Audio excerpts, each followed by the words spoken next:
Alright, so as y'all can see that this is not an indicator-based course. This is purely price action and smart money manipulation setups. So I don't really use indicators like that. I do use moving averages. Moving averages will blind you, okay? So if you think that moving averages will keep you out of trades and keep you honest, it won't. But I'm going to show you anyway. And I'm going to show you how I use the 13 EMA, okay? So this is the moving average indicator that I use by Denier. It's called 3MA. I'm going to go to my settings. Okay, so you can change whatever colors you want. But I have my 13 EMA, I have my 50 SMA, okay, and I have my 5 EMA, okay? So the 5 EMA is the blue, the 13 EMA is the black, and the red EMA is the, and the red one is the 50 SMA, okay? That is the settings. Now, what I personally use, I only use the 13, okay? I only use the 13 because it's really accurate, and you can leave amazing runners with a 13 EMA on a strong trending day, okay? I'm going to say that right now, because when the market is not trending strong, don't rely on the 13 EMA, okay? But I'm going to show you how fire this can be if you're patient and you just really trust the process of the 13 EMA. So at key levels, okay, after you get like a trade or whatever, you see that break below, the break above, you will be buying, right? You will be in this buy. Stop loss is above that, below that wick. Simple, right? Now, how I use the 13 EMA, I use it for runners and to maximize trades. So once price closes below and clearly closes below the 13 EMA, I will get out of the trade no matter what. It have to clearly close below. It can't just be like a little baby candle like that. Like it can't be. It has to really close below. So that will be my target. Okay. I don't care what's going on right here. I don't care if it taps it, if it wicks at it. I don't care. The market, the candles have to close below it for me to get out of the trade. Okay. That is the exit that I do use if I want to leave a runner and just walk away from the charts, okay? So you see that that was what, a 1 to 6 risk reward, just systematically trading with not systematically, but just trading the 13 EMA as a take profit once it closed below. Okay, I'm gonna show you some more examples. Okay.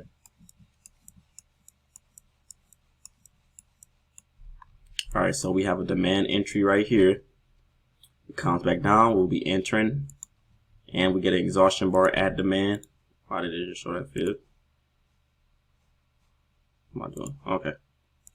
So we got an exhaustion bar at demand, and we have a little green candle. It breaks above that candle, and our stop loss will be up under here. And like I said, wait for candles to close below the 13 EMA, and then will we get out of the trade, right? So let's line it up with where it finally closes below. Once it crosses it, we give it some breathing room. You have to cross it first. Once it crosses the 13, then we will be trailing it. We'll trail it. And then once it comes back and close below 13, then when we get out, okay? So it closed below here, and that's a 1 to 5 risk reward, leaving a runner, okay? This is for strong trending days, okay? Some days this will not work. So I'll let you know right now, it will not work, okay?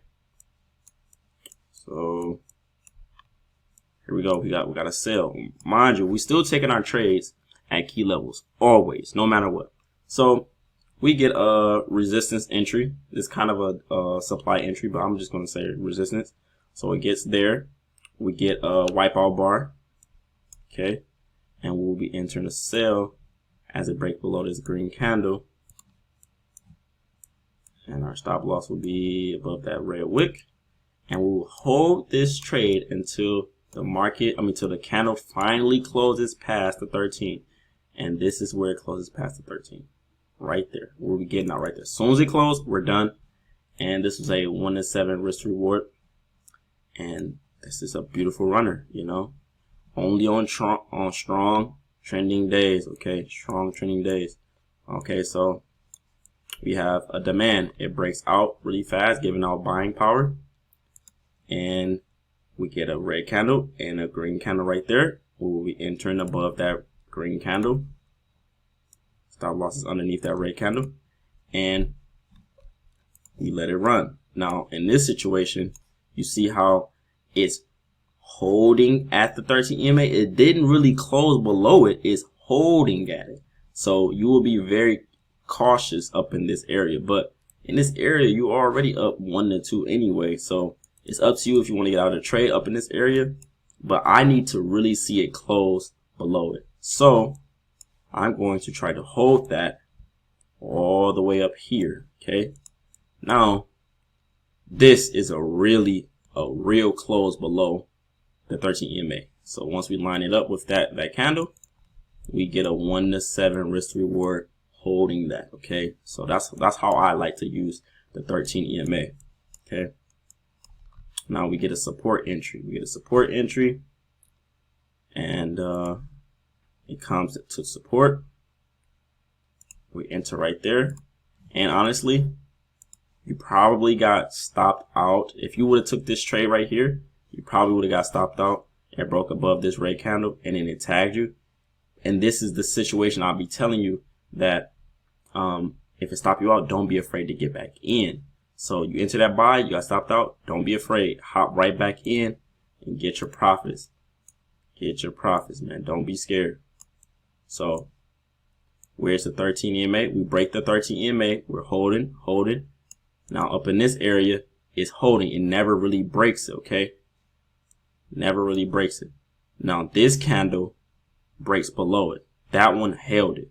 So we would be getting out right here with the 1 to 4. So that loss that you took right here would have been covered if you would have held that until the 13 EMA was crossed, okay? All right. How many do I have left? I think that's it. Yeah, I think that's it. Honestly, it is. Okay, I'll just find this setup just out of the blue. So we have a can't close pass, right? And honestly, this is a key area. Okay, so it don't have to exactly touch the key area, but as long as it gets up there, then we're good. So it gets up there, we'll be dropping, we'll be selling right here. Okay, and this is a lower high. No, it's not lower high setup. This is really a smart money setup, and you might have got stopped out by this wick right here. But again, you can't be afraid to get back in. So you probably got stopped out. Once you got stopped out and then breaks below that red one, you get in again. Okay, you get in again, and you hold it until it breaks above the 13 EMA, and that's all the way right here, man. That's a 1 to 6, almost 1 to 7. Right here is where it closes below. So again, you got stopped out, but if you can hold it until it systematically crosses 13 EMA, they're good. And this is a 1 to 6. Okay, so this is how I use the 13 EMA. It only works for strong trending days. It will not work all the time. I just keep this on my charts because at the end of the day, we don't need moving averages. We don't even need indicators at all. The main indicator is supply and demand and support and resistance. That's just it. It works for any instrument. Okay. Yeah, let's get to the next video.